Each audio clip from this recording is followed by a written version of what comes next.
Meaning of grille. Grill.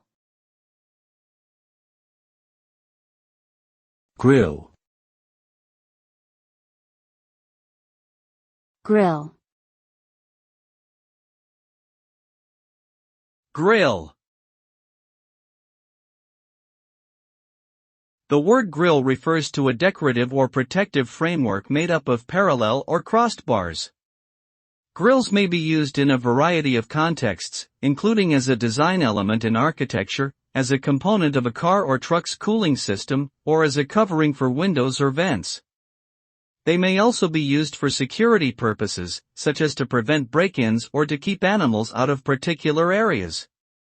In general, grills are designed to provide a combination of aesthetic appeal and functional benefits, depending on the specific application in which they are used.